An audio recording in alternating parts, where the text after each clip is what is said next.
जय जिनेन्द्र। आज जानेंगे भद्रभाऊ स्वामी के बारे में। आचार्य भद्रभाऊ का जन्म प्रतिष्ठानपुर नगर के प्राचीन गोत्रीय ब्राह्मण परिवार में वीर निर्वाण संवत 94 में हुआ। उनके वराह मिहिर नामक बड़े भाई भी थे। पंचम पट्टधर श्री यशोभद्र जी का उपदेश सुनकर दोनों भाइयों ने वीर निर्वाण संवत 139 में दीक्षा ग्रहण की। आचार्य भद्रभाऊ ने 45वें वर्ष में दीक्षा लेकर 14 पूर्व का अध्ययन किया। आचार्य यशोभद्र जी के एक शिष्य आचार्य संभूति विजय भी थे। भद्रभाऊ स्वामी ने उनसे अध्ययन किया, इसलिए भद्रभाऊ स्वामी को उनके शिष्य बताया है। भद्रभाऊ स्वामी 62 वर्ष की उम्र के थे तब आचार्य यशोभद्र ने उनको योग्य जानकर आचार्य पद सौंपा। आचार्य संभूति विजय और आचार्य भद्रभाऊ स्वामी में परस्पर बहुत स्नेह था। आचार्य भद्रभाऊ के बड़े भाई वराह मुनि भी बहुत विद्वान थे, पर वे अहंकारी थे। वीर निर्वाण संवत 148 में आचार्य यशोभद्र जी के स्वर्ग गमन के पश्चात वराह मिहिर बड़े होने से पट्टधर बनना चाहते थे, परंतु भद्रभाऊ स्वामी ने स्पष्ट शब्दों में कहा कि आप में अहंकार बहुत अधिक है, अतः तुम्हें पट्टधर नहीं बनाया जा सकता। पद न मिलने के कारण वराह मुनि ने नाराज होकर संयम छोड़ दिया। ब्राह्मण वेश धारण कर वे महान ज्योतिषी बने। प्रतिष्ठानपुर के राजा ने उन्हें अपना पुरोहित नियुक्त किया। राजपुरोहित बनने के बाद वे जैन धर्म की बहुत निंदा करने लगे। जैन मुनियों के बारे में गलत प्रचार करने लगे। इससे जैन समाज को बहुत दुख हुआ। उनका प्रतिकार करने के लिए संघ ने पूज्य आचार्य श्री भद्रभाऊ स्वामी को नगर में आने की विनंती की। भद्रभाऊ स्वामी का नगर में आगमन जानकर वराह मिहिर दुखी हुआ, पर वह उनके विरुद्ध कुछ भी न कर पाया, क्योंकि आचार्य श्री बहुत ही प्रभावशाली थे। किसी समय राजा के यहाँ पुत्र का जन्म हुआ, तब वराह मिहिर ने उसकी जन्म कुंडली बनाकर बताया कि यह बालक शतायु 100 वर्ष का होगा। राजकुमार का जन्म होने पर सभी नगरवासी राजा को बधाई देने पहुंचे, पर आचार्य भद्रभाऊ स्वामी नहीं पहुंचे। वराह मिहिर ने तुरंत राजा को इस बात की शिकायत की। क्रोधावेश में राजा ने तुरंत भद्रभाऊ स्वामी को राजमहल में बुलवाया। आचार्य श्री जी ने राजा को समाचार भेजे कि आज से 7वें दिन बिल्ली के मुख से राजकुमार की मृत्यु होगी, तब मैं आपको सांत्वना देने के लिए आऊँगा। राजा भद्रभाऊ स्वामी को बहुत मानते थे। उन्होंने पूरे नगर की बिल्लियों को पकड़ाकर दूर जंगलों में भिजवा दिया। बिल्लियों के चित्रों वाली, आकार वाली हर वस्तु को नष्ट करवा दिया, परंतु होनहार बलवान होती है।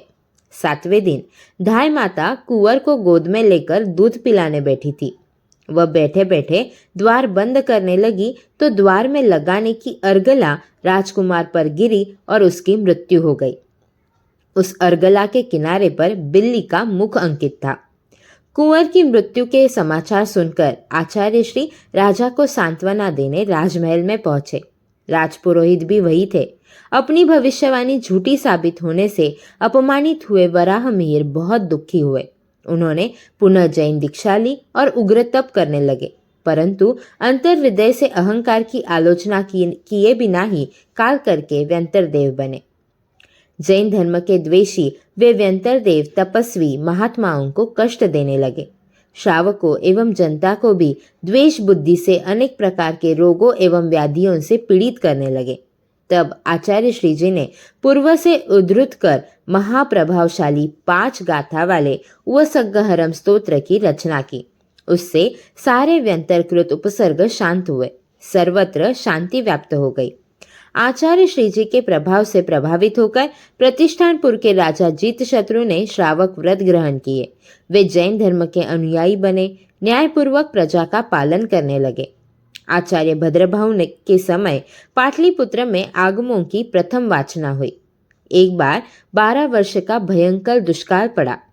आचार्य श्री ने साधुओं से कहा कि मैं वृद्ध हूँ, अतः विहार करने में असमर्थ हूँ, पर आप सभी दक्षिण दिशा में समुद्र तट के नगरों में जाए और सुभिक्ष होने पर पुनः लौटे। दुष्काल खत्म होते ही सभी साधु पाटलिपुत्र में स्थूलीभद्र मुनि के सानिध्य में एकत्रित हुए और 11 अंगों का वीर निर्वाण संवत 160 में अच्छी तरह से संकलन किया। उस समय के पाटलिपुत्र के राजा चंद्रगुप्त आचार्य श्री के परम भक्त थे।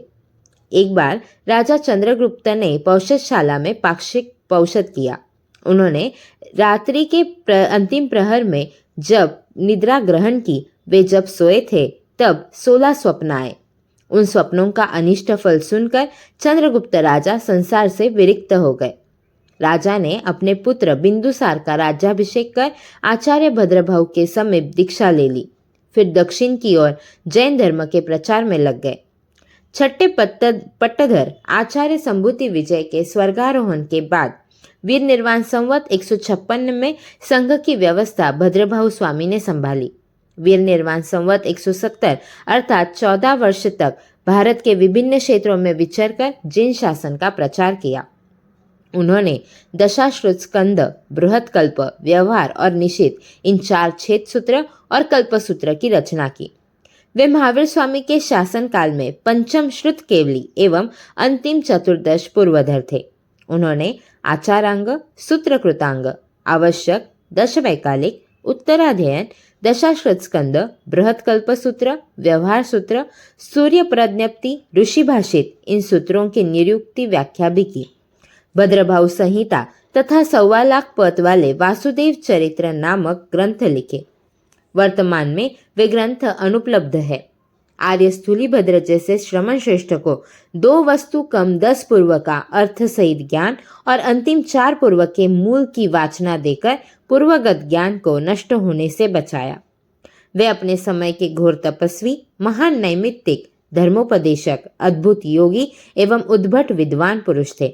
अंत में अपने पाठ पर आचार्य स्थूलीभद्र को प्रतिष्ठित करके वीर निर्वाण संवत 170 में 76 वर्ष की आयु में 31 वर्ष की दीक्षा पर्याय पालकर स्वर्ग गमन किया। उनके स्थविर गोदास, अग्निदत्त, यज्ञदत्त और सोमदत्त नामक 4 अन्य शिष्य भी थे।